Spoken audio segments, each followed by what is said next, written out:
Fahameravatsika tsirairay avy indray amin'ity zoma maraina fa 20 volana oktobra ity, ary misaotra an'Andriamanitra isika fa mbola eo ambany fiahiany sy fitantanany, ary raisy tombontsoa lehibe ho anao raha mbola velonainan'io fa tsisy mahay ny ampitso isika. Androany dia hisaotra an'Andriamanitra manokana aloha inderintsika ny amin'ny fiambenana an'io. Raha ny malala tsara indrindra mbola misaotra anao izay ny amin'ny aina izay omenao anay, ny amin'ny hery ihany koa, ary ihany koa nomba ny fitantananao sy ny fiarovanao. Tsy mendrika an'izany izay raha ny tena marina, satria mpanota aminao isan'andro, mangataka anindra fonao ambera amin'ny fahatsoana rehetra. Izay sy ny ankohonanay Tompo, arovy eo ambany elatrao, ary avozy mandrakariva ny fanoloran-tenanay eo aminao. Ko mitenena Tompo fa voniko iainanao zahay. Anaran'i Jesosy, amen. Lohatenin'ny mofonainantsika androany dia manao hoe ilay tsy hita. Nalaina amin'ny Jaona voalohany 4:4-20, manao hoe fa izay tsy tian'ny rahalahiny izay hitany, ataony ahoana moa no fitian'Andriamanitra izay tsy hitany. Amen. Rehefa lasa niakatra tany an-danitra Kristy dia nasehon'i Jaona ny mahampanompo voatokana sy mahatoky azy teo amin'ny ampanefena ny asan'ny Tompo. Fifaliana ho azy sy ny mpianatra hafa koa ny nanatrika ny nampidinana ny fanahy masina tamin'ny andro Pentekosta, ka tamin'ny mpahazotoana sy tamin'ny kery no avaozina no nanohizan'ny fitoriana tamin'ny olona ny teny fiainana, sady niezahany koa hitarika ny fisainana ho any amin'ilay tsy hita.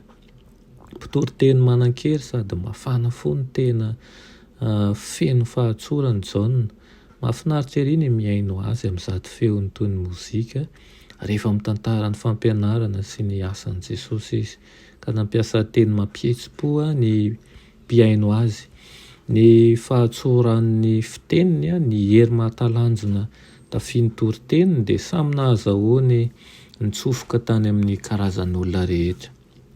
Ny fanaraka tamin'ny fampianarana ny toe-piainana, ny fitiavan'i Kristy izay nampirehetareheta ny fony no nanosika azy havita asa goavana sady maharitra izay nataony tamin'ny namany, indrindra ho an'ireo rahalahiny tao amin'ny fiangonana kristianina. No afatra faran'i Kristy ny mpianany mba hifankatia tahaka ny tiavany azy. Amin'izany no anehoany fa ao anatiny manko ny mpamonjy dia Kristy ilay fanantenany ny voninahitra.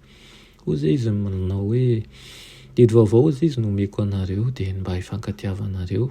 Eny, aka ho tiahaka ny tiavako anareo no mba hifankatiavanareo kosa. Raha notonoan'i Kristy izany teny izany dia tsy mbola takatra ny saina mpianatra ny tena heviny.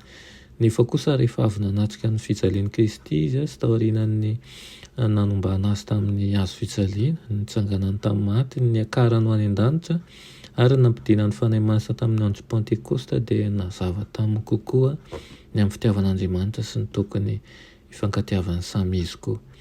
Taorian'ny latsahan'ny fanahy masina tamin'ny andro Pentekosta dia lasa ny mpianatra nitory ny amin'ny mpamonjy nitsangana tamin'ny maty amin'izao tontolo izao. Ka ny zavatra tokana nameno sainy dia ny hamonjy ny fanahy. Natsapa fifaliana tao amin'ny fiombon'ny olona masina izy, na naneho fangorana ny hafa izy, ary ny fampitsimbana na fohy tena ary naniry ny hanolotra ny aina ho an'ny fahamarinana. Rehefa vodiny fitiavana sy ny fandresen-dahatra tokoa dia mahavita mahafoy ny ainy ny olona. Dia tahaka izany koa ireo mpianatra rehetra ireo, vodin'ny fitiavana ny Tompo ary nahalala sy nahatsapa tokoa fa izy ilay zanak'Andriamanitra velona, ary nahatsapa ihany koa fa voavela heloka, ary nahatsapa fa Andriamanitra tsy mba mandainga ny Andriamanitritsika. Izany ihany koa ny tokony handosika antsika mandrakariva, mba hifampitsimbana isika samy isika, hafoy tena, mba hifanampy ihany koa, haniry ihany koa tsy atahotra eny fa na dia hanolotra ny aina ho an'ny fahamarinana, ho an'ny fitiavana ny Kristy sy ny fanatanterahana ny iraka azy, satria raha mbola manongo tena ny amin'izao fiainana izao tsika dia mbola lavitra ny fikatsahana ny fiainana koa avy. mba ho aminao zany teny zany amin'ity maraina ity. Dia riko dia hitombo finoana, hitombo fahalalana, ary indrindra hitovy fitiavana ho an'ny hafa isika. Amen. Renay malala tsara indrindra mbola misaotra anao ny amin'izany teninao izany amin'ity maraina ity. Misaotra anao koa izay mampianatra anay ary koa mandrisika anay mba ho amin'ny fahamarinana hatrany. Ngataka ny fanainao masina izahay mba handrisika anay hatrany, hanome hery ary koa ampijoro anay amin'ny lalana efa nosoritinao anay. Anaran'i Jesosy, amen.